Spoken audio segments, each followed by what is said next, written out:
성경에 이 기록되어져 있는 대표적인 하나님의 심판을 말한다면 두 가지 정도가 큰 심판이 있었습니다. 그 첫 번째는 노아 때 하나님이 물로 이 세상을 심판하셨습니다. 노아의 8식구 빼고는, 또 방주에 들어가 있는 짐승들을 빼고는 이 땅의 모든 생물들을 다 물로 덮으셔서 죽게 만드셨습니다. 그리고 두 번째 심판이 있었다라고 한다면 소돔과 고모라 성의 심판이었습니다. 하나님이 그 소돔과 고모라 성을 그대로 볼 수가 없었어요.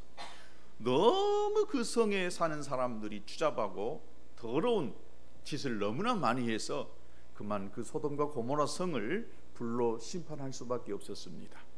그 외에 몇 가지 심판들이 있겠지만은 성경에 대표적으로 크게 두 가지 심판이 기록되어져 있는 것을 볼 수가 있습니다.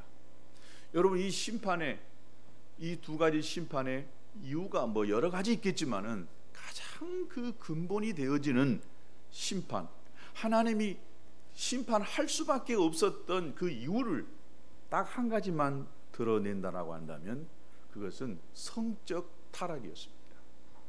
너무나 세상이 성적으로 문란해져 버려가지고 더 이상 하나님이 그대로 볼 수가 없었어요. 이 세상을 물로 심판했고 불로 심판할 수밖에 없었습니다. 여러분, 인류는 지금까지 흥망성쇠를 계속해서 거듭하면서 지금에까지 왔습니다. 전쟁이라고 하는 특수한 상황 이외에 또 자연재해가 일어나가지고 이 나라가 망하고 또 사회에 큰 어려움을 준 것 이외에는 모든 나라와 민족, 사회, 이것들이 망하게 되는 가장 근본 원인이 있는데 그건 바로 성적 타락입니다. 그만큼 성적 타락은 우리 인간과 뗄 수 없는 너무나 큰 죄악 중에 죄악입니다. 그런데 오늘날 이 성에 대한 개념이 희미해져 가고 성을 너무 개방시켜 버렸고 또 이 성에 대해서 무감각하게 되어져 버렸습니다.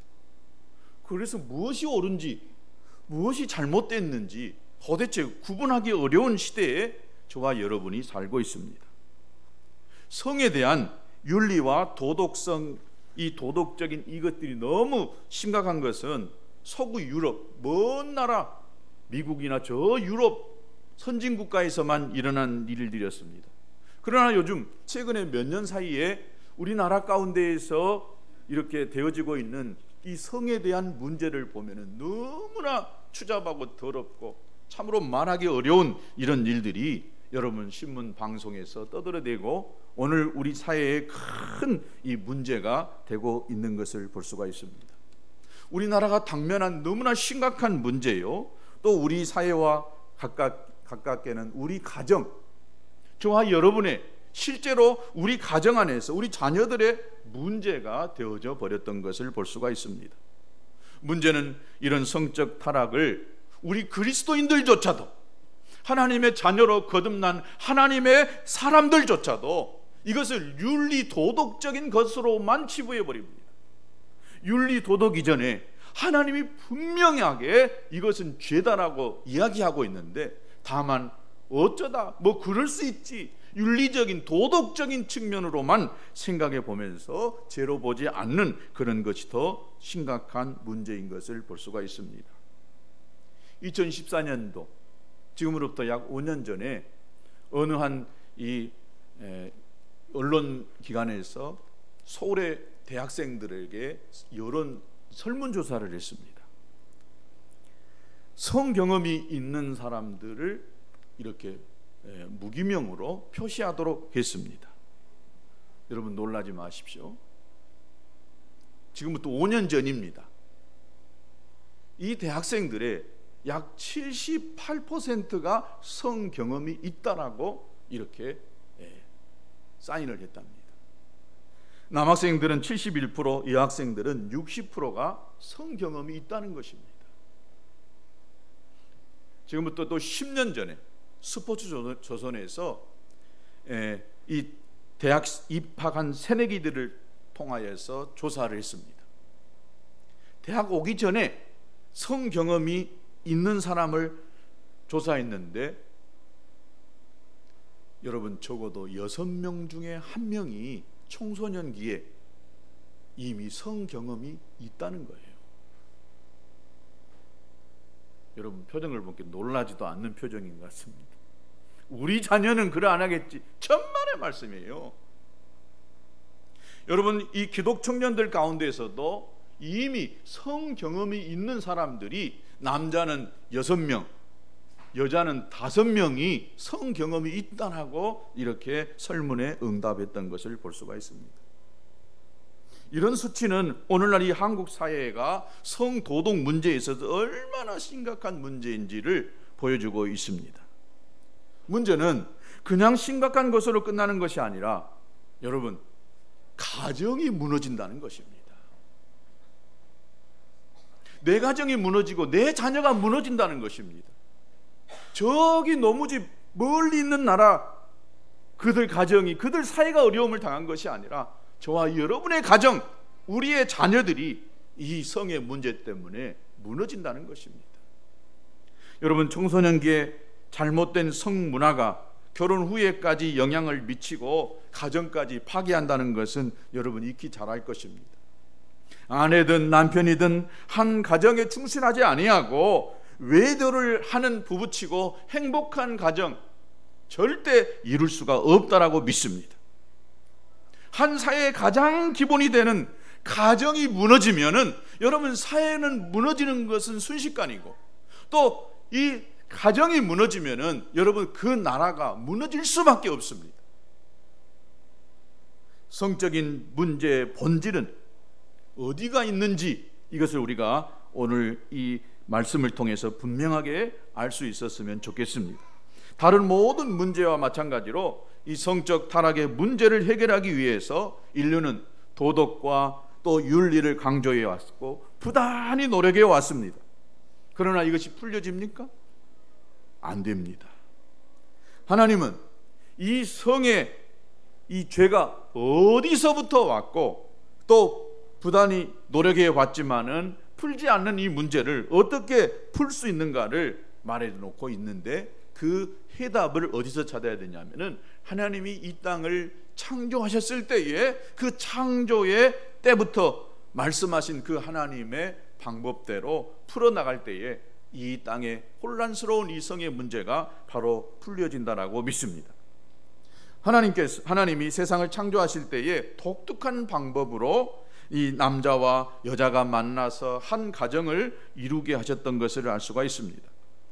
이 하나님의 깊은 뜻을 알게 되어지면은 얼마나 하나님이 아담과 하와를 만드시고 한 가정을 만드시는 이 비밀스러운 것들이 깨달아진다라고 한다면 오늘 우리가 이 땅에서 여러 가지 겪는 많은 어려움들을 잘 풀어낼 수 있고 해결해 갈 수 있다라고 믿습니다. 하나님께서 첫사람 아담과 하와를 만드실 때에 동시에 두 사람을 만들어서 한 가정을 이루도록 하셨습니다. 그런데 여러분 왜 하나님이 아담을 먼저 만드시고 그리고 나서 아담을 잠재웠습니다. 잠재워져 있는 아담의 갈비뼈에다가 하나님이 탁 손을 넣으셔가지고 갈비뼈 하나를 탁 쬐가지고 그 갈비뼈 하나로 하와를 만들어냈습니다. 이것은 원래부터 아담과 하와가 하나라고 하는 것입니다.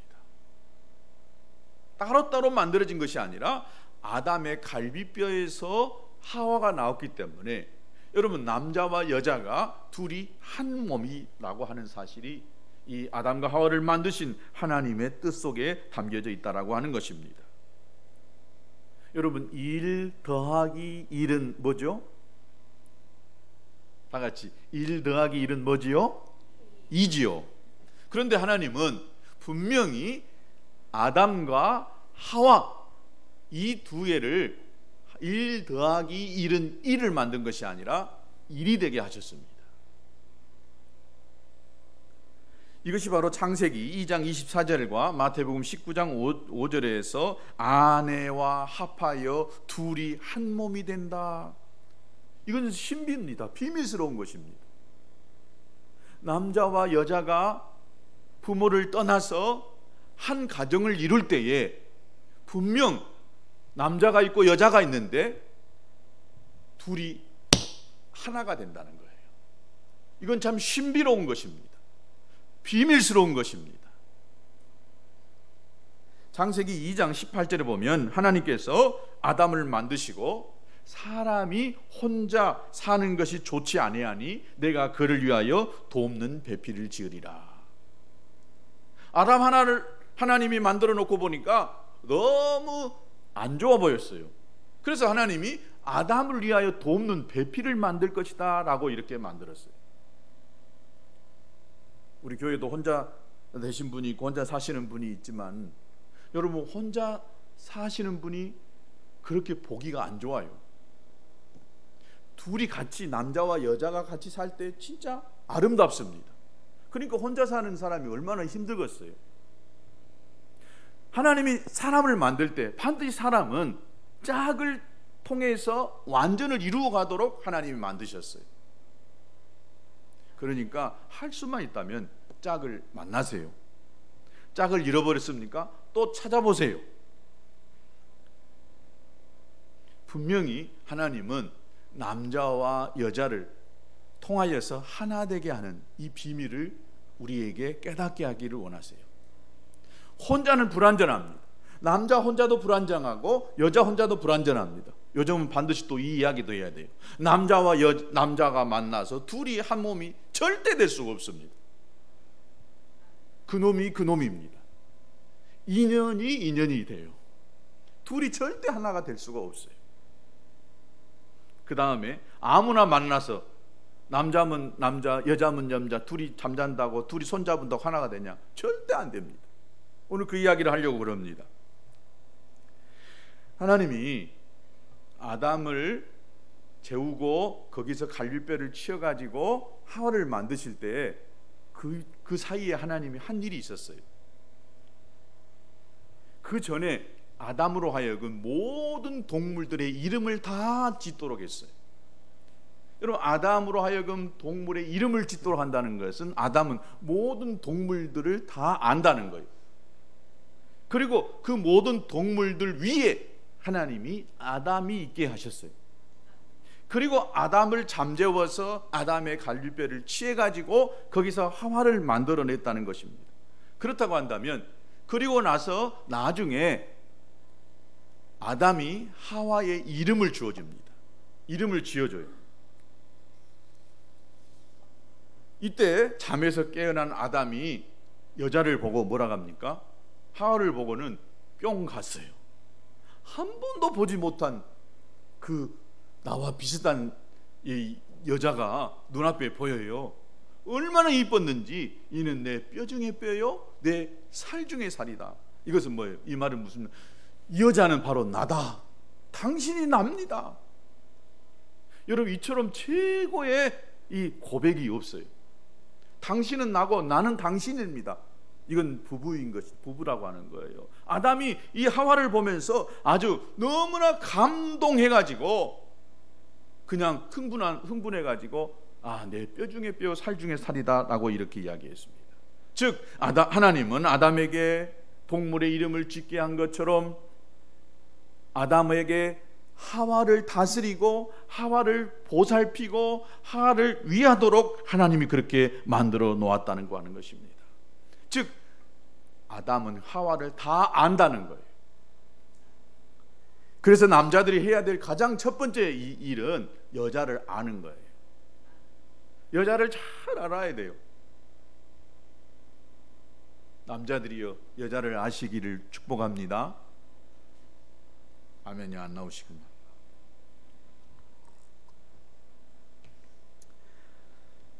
아담은 여자를 보면서 당신은 내 몸이요 당신은 곧 납니다. 이건 사랑과 소중함을 전제로 할 때에 너무나 이건 당연한 것입니다.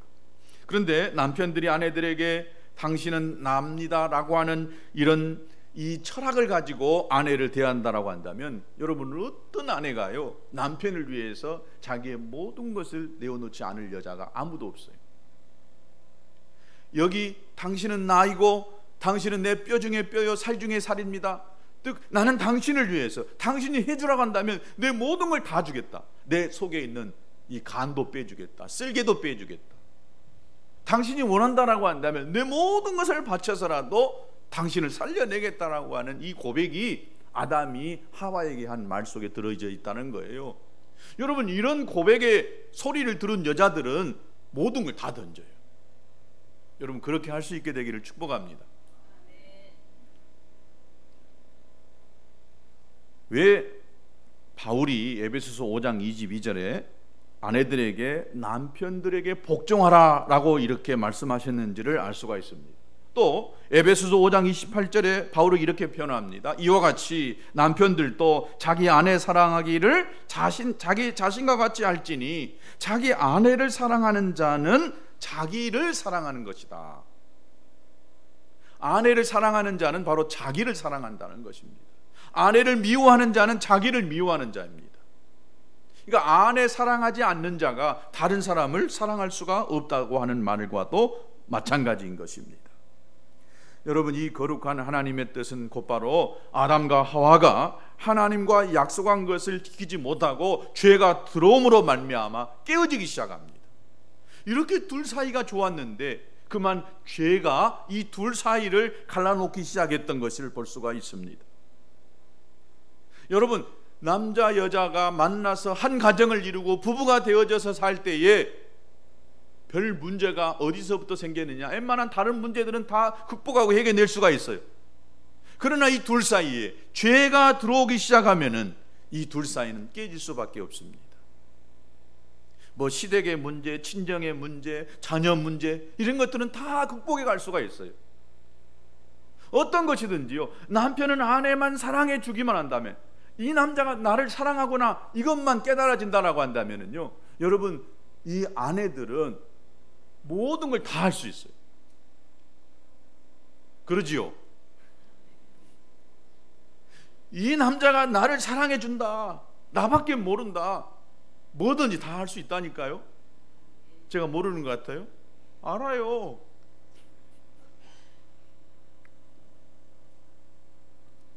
하나님은 이스라엘 백성이 40년 광야 생활을 마치고 가나안 땅에 정착하게 살 때에 어떻게 가정을 이루고 서로 사랑하며 살아가야 하는지를 모세를 통해서 말씀했어요. 남자가 여자를 만나서 또 한 가정을 이루고 또 사회 공동체를 이루고 가는 이 과정 속에서 인간이 첫 번째는 부모를 공경하면 된다고 했지요. 두 번째는 인간 사이에 해서는 안 될 것이 살인 안 하는 거예요. 세 번째가 바로 제 7계명인데 간음하지 말라라고 말씀했습니다. 오늘 이 본문에 바로 이 7계명을 좀 더 확장시켜서 구체적으로 하신 말씀입니다. 한마디로 말하면 결혼한 사이 그 이외에 결혼 밖에서 성관계는 절대로 안 된다는 거예요. 이건 간음이고, 이렇게 되어지면은 그 결과가 심판이 무엇이냐? 여러분 놀랄 준비하세요. 사형입니다. 오늘 그것을 이 본문이 쭉 계속해서 나열하고 있는 것을 볼 수가 있습니다. 먼저 13절부터 21절까지 보면은 어떤 사람이 아내를 취하여 동침을 했어요. 그런데 막상 자보니까 마음에 안 들어요. 그래서 쫓아내고 싶어요. 그래서 누명을 씌워야 되겠다라고는 이렇게 비방거리를 만들어내는 것입니다. 그 누명은 뭐냐? 이 여자가 내가 잠자보니까 이미 처녀가 아니었다라고 누명을 씌웁니다. 그렇게 되어질 때에 이 만약에 결혼해서 시집 왔는데 이 여자가 처녀가 아니었다 그러면은요, 당장에 쫓김받을 수밖에 없고 죽일 수밖에 없었어요. 그래서 이 남자는 마음에 들지 않는 이 여자를 쫓아내기 위해서 누명을 씌우는 거예요. 이 여자가 처녀가 아니었습니다. 이걸 가지고 제사장에게 나와요. 그러면 제사장은 이것을 이제 판가름 냅니다. 즉 부정한 여인으로 만약에 누명을 씌운 것이다라고 한다면 그에 대한 벌금을 내야만 했어요. 그리고 그 벌금을 그 여자의 아버지, 친정 아버지한테 어마어마한 돈을 줘야만 했고, 평생에 마음에 들지 아니한다 할지라도 그를 내버리지 못하고 아내로 삼아서 같이 이렇게 살아가도록 했던 것을 볼 수가 있습니다. 하지만 만약에 이 남자 말대로 이 여자가 처녀가 아니었다. 그러면 어떻게 해야 되냐? 그 여자를 데리고 나가서 사람들이 보는 데서 돌로 쳐 죽여라가 했어요. 오늘 같으면 돌로 쳐 죽일 여자들이 한둘이 아니겠지요. 22절부터 24절에 보면은 22절에 보면은 남자가 유부녀와 이 통관했을 때 어떻게 해야 되느냐? 둘이 다 쳐 죽이라고 했어요. 남의 분명히 남자가 있는 그 여자와 또 남의 아내가 있는 그런 남자가 둘이 통관을 했을 때는 둘이 다 쳐 죽이라고 했고, 22절과 24절에 보면은 역시 약혼한 처녀가 이 밖에 나가서 어떤 남자를 만났어요. 그래서 이 남자와 둘이 꿍짝꿍짝 했어요. 그러면 어떻게 해야 되냐? 둘이 다 놈을 다 쳐 죽이라고 했어요. 미안합니다. 오늘 이렇게 할 수밖에 없어요. 이것은 약혼까지도 이미 하나님은 결혼으로 지금 보고 있는 것입니다. 즉 결혼을 약속한 그 자체를 비록 동침은 안 했다 할지라도 이미 결혼한 것으로 간주하고 있어요. 약혼을 했으니까 결혼한 그 날까지 자기 자신을 철저하게 순결을 끝까지 지켜내야 된다는 거예요. 또 25절부터 27절에 보면은 남자가 약혼한 여자를 들여서 강간을 해버렸어요. 그러면 어떻게 해야 되느냐? 남자만 죽이라는 거예요. 남자가 나쁜 놈이니까. 처녀에게는 아무 일도 행하지 말라고 했어요. 처녀는 힘없이 그 남자에게 당했기 때문에 처녀는 죄가 없어요. 그래서 그 처녀에는 절대 손대지 말라고 했습니다. 또 28절에서 29절에 보면은 남자가 처녀와 통관을 하였다라고 한다면 처녀의 아비에게 은 50세겔을 주고 그 처녀를 평생에 버리지 못할 아내로 삼아라 라고 이렇게 말씀했습니다. 그리고 30절에서는 아비의 후실 절대로 취하지 말라라고 이렇게 분명하게 말씀하고 있습니다. 자, 이런 모든 규례가 어떻게 보면은 그 당시의 도덕법이나 윤리로 생각할 수 있겠지만은 사실 이 규례 안에는 이스라엘 민족이 어떻게 하면 거룩함과 순결을 지켜나가야 될 것인가를 가르쳐주고 있는 너무나 귀중한 말씀이다라고 하는 것입니다. 단순한 남녀관계의 질서를 유지한 것뿐만이 아니라 여기에는 하나님의 창조 질서와 하나님이 인류를 구원하시고자 하는 이 구속사적인 깊은 의미가 이 말씀 안에 담겨져 있다는 것입니다. 그래서 바울은 이렇게 고백하고 있어요. 에베소서 5장 32절과 32절에 보면 그러므로 사람이 부모를 떠나 그의 아내와 합하여 그 둘이 한 육체가 될지니 이 비밀이 크도다. 나는 그리스도와 교회에 대하여 말하노라. 바울은 에베소 교회에다가 편지하면서 부부가 성적인 결합을 통하여서 하나가 되는 이런 이 존재론적인 결합을 뭐라 했냐면 비밀이다라고 이렇게 말했어요. 부모를 떠나서 처녀와 총각이 만나서 한 가정을 이루고 함께 한 부부가 되는 것은 너무 비밀스러운 거예요. 왜 비밀이라겠느냐? 이것은 바로 그리스도와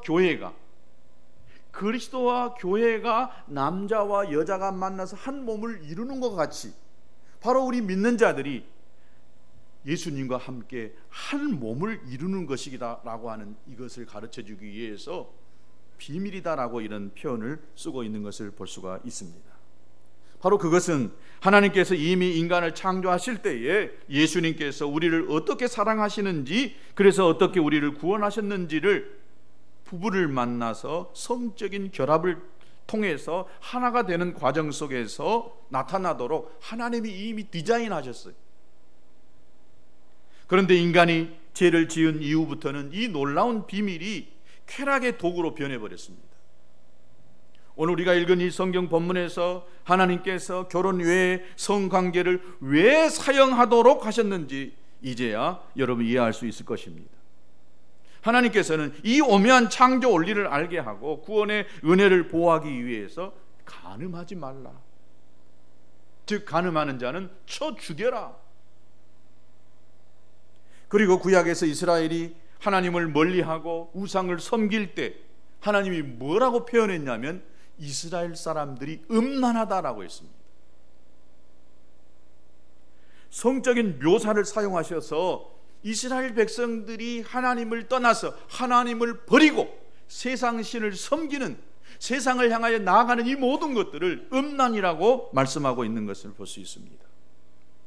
여러분, 결혼이 단순히 한 남자와 여자의 육체적 결합만을 말하고 있다라고 한다면 하나님께서 이 결혼을 비밀이라고 말씀하지 않았을 것입니다. 결혼을 통해서 하나님이 원래 가지고 계시는 창조의 뜻과 결혼과 성적 결합 안에 하나님이 지으신 구속의 비밀이 들어있다라고 한다면 그것을 허물어 버리는 것은 곧 하나님을 인정하지 않고 버리는 것이기 때문에 그것이 바로 우상숭배다라고 말씀하고 있는 것을 볼 수 있습니다. 그래서 성경은 실제적으로 간음을 도덕적 타락으로만 보는 것이 아니라 우상숭배와 똑같은 것으로 하나님이 말씀하고 있는 것을 볼 수 있습니다. 야고보서 4장 4절에 보면 간음하는 여자들이여 세상과 벗된 것이 하나님의 원수임을 알지 못하느냐, 그런즉 누구든지 세상과 벗이 되고자 하는 자는 스스로 하나님과 원수가 되게 하는 것이라 라고 말씀했습니다. 여러분, 이 놀라운 사실은 간음을 도덕적 범죄라고 말씀하지 아니하시고 하나님과 원수되는 것이다. 여러분, 간음하면 성적인 타락은 하나님과 원수되는 것입니다. 이 세상의 모든 사람들이 다 타락의 길로 아무렇지 않게 간음하면서 온갖 성적인 더러운 것들을 행한다 할지라도 적어도 믿는 하나님의 사람이라고 한다면 여러분, 순결을 지켜내야 됩니다. 순결을 지켜내야 됩니다. 너무나 추잡하고 더러운 것들이 오늘 이 시대 속에 너나 할 것 없이 이 가정이나 저 가정이나 이 자녀나 저 자녀나 할 것 없이 행해지고 있는 것을 볼 수가 있습니다. 그것은 바로 이 세상 속에 사탄이 하나님과 원수되게 하고 사람들 생각 속에 이 성적인 온갖 추잡한 생각들을 집어넣어가지고 별것 아닌 것처럼, 아무것도 아닌 것처럼 행동하게 만들어버리고 있다는 것입니다. 늘 제가 이야기하지만은 여러분, 이 성적 간음은 우리 인간의 이 눈을 뽑아내는 것하고 마찬가지입니다. 타락과 어두운 이 더러운 것들을 우리 눈에 보고 듣는 가운데에 우리는 하나님이 희미해지고 하나님이 멀어집니다. 여러분, 이상한 장면을 한번 봐보세요. 영화나 드라마 같은 곳에서 그것을 여러분 정신을 빼놓고, 아니 정신을 빼놓지 않더라도 그냥 지나가는 상황 속에서 그걸 한번 보더라도요, 이 머릿속에 얼마나 찬상이 많이 남은지 몰라요. 모르겠어요. 여러분들은 깨끗하니까 그렇지 않은지. 저는 그러더라고요. 그냥 드라마나 어떤 곳에서 한번 스쳐 지나가면 이 머릿속에 어떻게 그것이 잔상으로 남아 있어가지고요, 얼마나 그것 때문에 제 자신도 힘들어하는지 모릅니다. 그러니 오늘 우리들의 자녀들은 얼마나 이 더러운 세상 속에 그대로 노출되어져 있는지, 우리가 가지고 있는 이 스마트폰에 얼마나 추잡한 것들이 그냥 여과 없이 그대로 우리 자녀들 눈 속에 그냥 매일같이 파고 들어오는지 몰라요.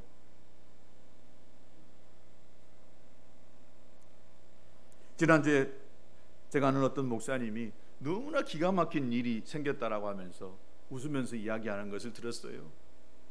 초등학교 동창이 60이 넘은 분이에요. 그러니까 초등학교 동창 50년 넘은 사람들이에요.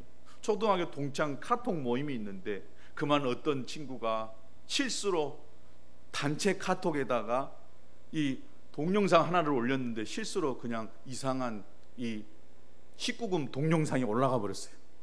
그래가지고 그것을 보는 모든 사람들이 끼끼끼 하하하 하면서 아주 놀래 자빠지고 있다는 거예요.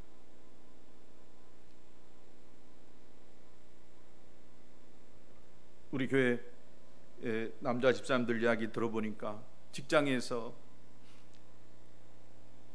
점심시간이나 쉬는 시간에 앉아서 스마트폰으로 이 19금 보고 너도 봐라.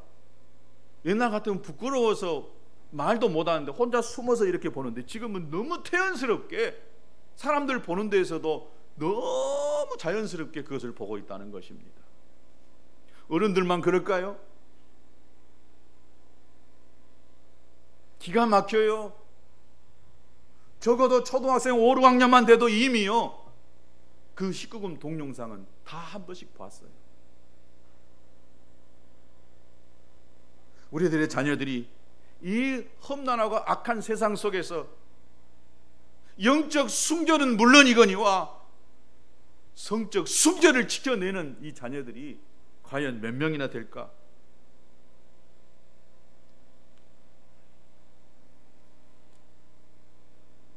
목사님 그거 가지고 왜 그러세요? 별거 아닌데 요즘 다 그러는데, 그걸로만 끝난다 하면 저는 이렇게 강조하지 않아요. 그렇게 경험하고 그런 일을 했던 사람들은 온전한 가정을 이루어낼 수가 없어요. 한 여자와 한 남자와 그 관계를 통하여 만족을 누릴 수가 없어요. 곧바로 또 그런 결혼 안에서 그 묶여진, 통제되어지는 그런 이 성생활을 해야 되는데 그렇지 못하고 그냥 자유롭게 자기 하고 싶은 대로 한 번 했으니까 두 번, 세 번 너무나 쉽게 해버릴 수가 있다는 것입니다. 그러면 결국 가정이 무너져요. 부부관계가 깨집니다. 부부관계 깨지면은 여러분 이혼은 하고 또 자녀들이 흩어지고, 이것이 오늘 이 한국 사회의 가장 큰 문제 중에 하나인 것입니다. 동성애도 동성애의 큰 문제이지만은요, 이 도덕적 이 순결을 지켜내지 못하는 이것이야말로 한국 사회 안에 가정의 큰 문제가 되고 있다는 것입니다. 불과 우리 어머니, 할머니 세대만 하더라도 사랑해서 배우자를 만난 것이 아니라 자신의 의지와 결정과는 상관없이 배우자를 만났어요. 마음에 안 들어도 그저 살다 보니까 정이 들고 아기 낳고 키우다 보니까 그냥 좋아서, 꼭 좋아서만 산 것이 아니라 살아야 되니까 살았어요. 가정을 지켜냈어요. 그것이 오늘날까지 이 사회를 지탱해 왔던 것입니다. 그러나 지금 이것들이 무너지기 시작하니까 사회 전반적인 여러 가지 어려움들이 찾아오고 있는 것입니다. 사랑해서 만났지만 그러나 가정을 이루는데 왜 이런 어려움들이 찾아오겠습니까? 왜 깨지고 왜 이 수많은 문제들이 생겨나겠습니까? 바로 이것은 도덕적 순결을 지키지 못한 것들 때문에 온다라고 믿습니다. 너무 자연스럽게 부부 이해의 성관계를 허락해버리고 또 만나서 쉽게 내 자신을 내어버리는 이 풍토가 오늘 이 사회를 이렇게 어렵게 만들어가고 있다는 것입니다. 여러분, 이 모든 이 갈등의 어려움의 근본이 무엇이냐? 욕망입니다. 통제되지 않는 인간의 욕망 때문에 그렇습니다. 결혼도 좋아서 사랑해서 못 보면 아주 미치고 싶어서 가지고 그래서 결혼하면은 그래도 잘 버텨요. 근데 요즘 결혼이 하나의 자기 만족, 자기 이 피로를 채워가는 수단으로 전락해 버렸기 때문에 행복한 결혼 생활을 끝까지 유지하지 못하게 되는 경우가 많습니다. 자기의 이익과 행복을 얻기 위한 통로가 결혼이 되어버렸다는 것입니다. 그러다 보니까 상대장 배우자로부터 달라고 하는 요구만 찾고 합니다. 전부 달라고 하는 거예요. 당신이 나를 위해서 희생해야 되고 당신이 나 때문에 그런 정도는 해줄 수 있지 않느냐고 이야기하는 것입니다. 아담이 뭐라 했습니까? 이는 내 뼈 중에 뼈, 살 중에 살이다. 그를 위해서라고 한다면, 내 모든 것들을 다 내어놓겠다라고 하는 이런 마음만 있다라고 한다면 여러분, 절대 가정은 깨지지 않습니다. 내가 하고 싶어도, 내 안에 욕구가 있어도 내 사랑하는 아내를 위해서, 내 남편을 위해서 내가 절제해야 하지. 내 자신을 지켜내야지. 미래의 내 아내를 위해서, 미래의 내 남편을 위해서 내 자신을 지켜야지. 이런 생각이 있어야 되는데, 아니 내가 좋으면 됐지, 그것이 무슨 상관이냐. 이것은 곧 불행으로 가는 지름길이라는 것입니다. 하나님께서 아담의 갈빗대로 하와를 만드셔서 둘이 한 몸을 이루게 하셨던 이 놀라운 비밀을 오늘 우리가 다시 한번 깨닫고, 결혼 외의 성관계가 얼마나 큰 죄인지를 알고 하나님 앞에서 내 자신을 지켜내면서 세상의 쾌락과 욕망으로부터 우리 자신을 지켜내는 저와 여러분 될 수 있게 되기를 진심으로 축복합니다. 뿐만 아니라 이 악한 세상에서 우리 자녀들, 이 땅의 미래에 또 결혼할 이 모든 이 청년들을 지켜내는 것이 오늘 저와 여러분이 해야 될 너무나 귀한 사실인 것을 깨닫고 우리가 그런 결단할 수 있게 되기를 주님의 이름으로 축복합니다. 우리 시간 같이 한번 한 1분간만 같이